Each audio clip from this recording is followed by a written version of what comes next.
Oui, vous me posez la question des raisons de mon choix de l'anthropologie. Euh, En fait, ce choix s'est construit en deux étapes. Et au départ, sans doute pour des mauvaises raisons, en tout cas des raisons contestables, à savoir l'attrait des voyages lointains, voire de l'aventure. Puisque la première étape, ça a été ma passion pour l'Afrique, une passion qui remonte loin, puisque vers 10 ans, j'étais passionné par un feuilleton télévisé qui s'appelait Daktari, qui mettait en scène un vétérinaire blanc qui soignait les animaux sauvages d'Afrique de l'Est.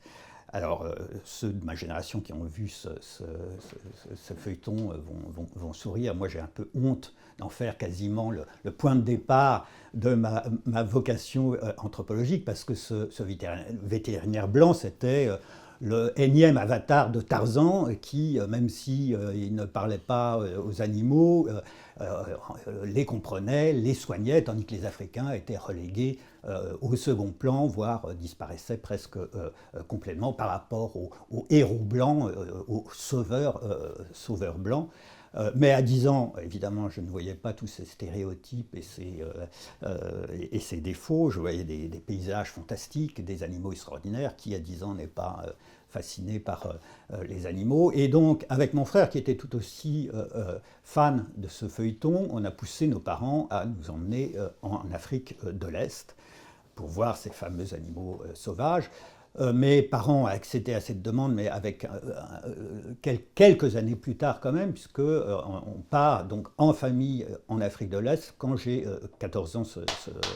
Euh, et dans les parcs nationaux du Kenya et du Tanzanie, voyage qui répondait à mes attentes enfantines, etc. Sauf, mais bon, j'avais déjà 14 ans, avec une frustration quand même au retour, à savoir que finalement on n'avait eu aucun contact avec les Kenyans et les Tanzaniens. C'était un voyage organisé par le Touring Club de France. On était entre Français avec un guide français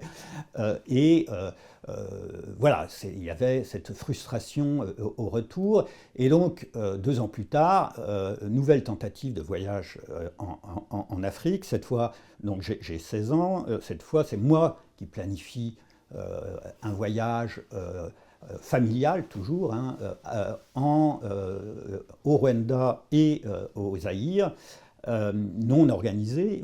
On avait loué un minibus à Kigali, au Rwanda, et on avait voyagé dans cette région magnifique, et la Rift Valley, avec ses chapelets de grands lacs, son paysage contrasté entre forêts vierges et savanes, ses parcs nationaux, là encore, ses volcans, ses sommets tectoniques comme le Rwenzori, etc. Donc, mais il y avait l'idée, quand même, puisqu'on était hors voyage organisé, on allait rencontrer plus de gens, y compris parce qu'on campait, etc., dans une région qui n'était pas du tout touristique à ce moment-là. Bon, elle ne l'est toujours pas pour des raisons différentes aujourd'hui.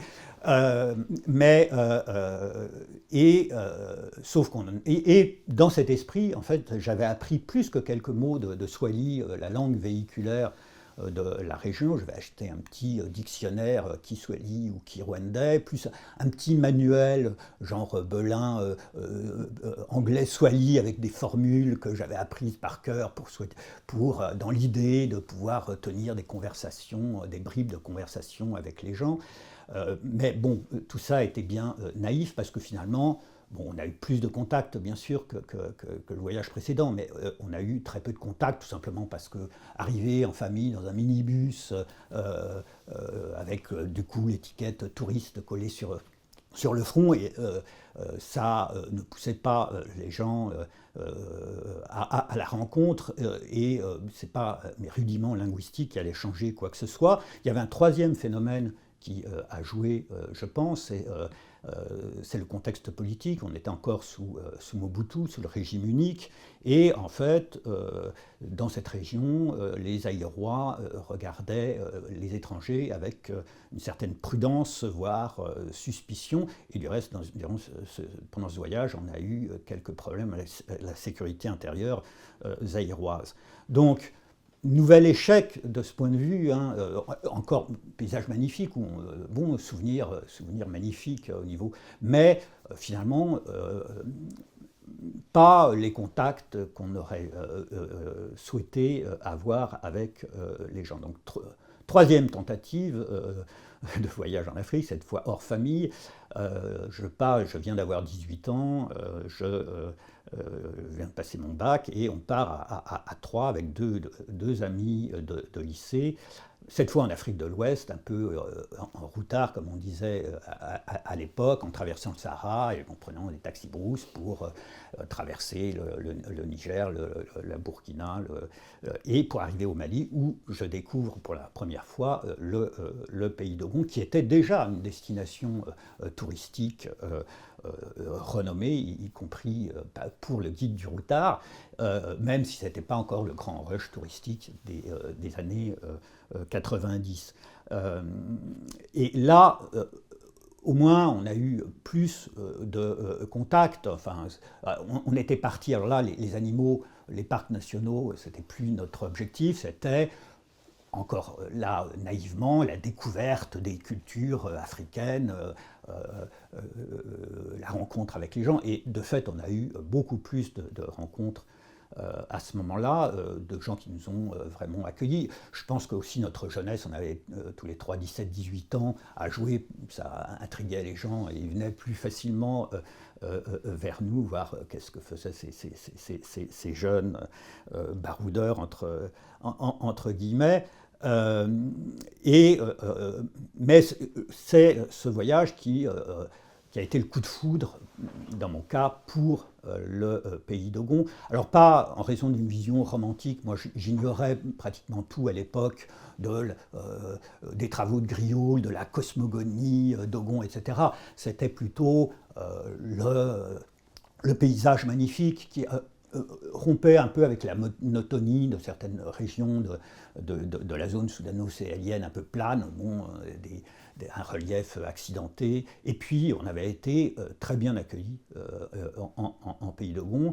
On nous avait, c'est un détail qui aura son importance pour la suite, on nous avait d'emblée offert de la bière, les vieux qui, sans doute aussi un peu pour nous intrigués par ces jeunes, nous avaient offert de la bière dans un cabaret.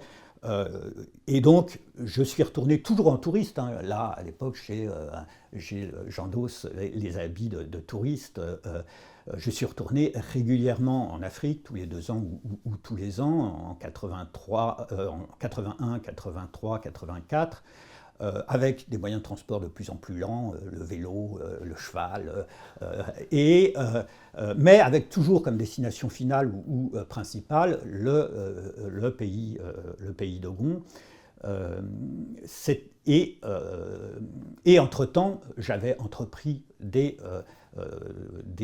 après ce premier voyage en Afrique, des études d'ethnologie, parce que c'était mon objectif. Alors là, c'est pour ça que je réponds à la question initiale après un long détour. Pourquoi l'anthropologie? Parce que c'était un moyen pour moi de convertir ces voyages qui devenaient une frustration, parce qu'en fait, on était toujours en mouvement, on n'avait pas la légitimité, je n'avais pas la légitimité pour rester vraiment dans un endroit longtemps, pour approfondir des relations que j'avais eues au cours de ces voyages, notamment en pays d'Ogon. Et pour moi, on dit que l'anthropologie commence quand le voyage s'arrête. Dans mon cas, ça a été ça, puisque du reste, en fait, à partir de mon premier terrain de maîtrise en 1984-85 et je n'ai plus jamais endossé les habits d'un grand voyageur ou même d'un touriste. C'était quasiment psychologique, y compris hors d'Afrique, dans les en France, en Europe ou sur les autres continents, parce que pour moi c'était revenir à mon statut antérieur de touriste, d'observateur distant, etc. Alors que j'avais eu cette position que j'estimais confortable, hein, de quelqu'un qui pouvait rester longtemps et s'insérer. Alors j'aime pas le mot intégration parce que ou d'immersion parce que ça donne sans doute une fausse idée.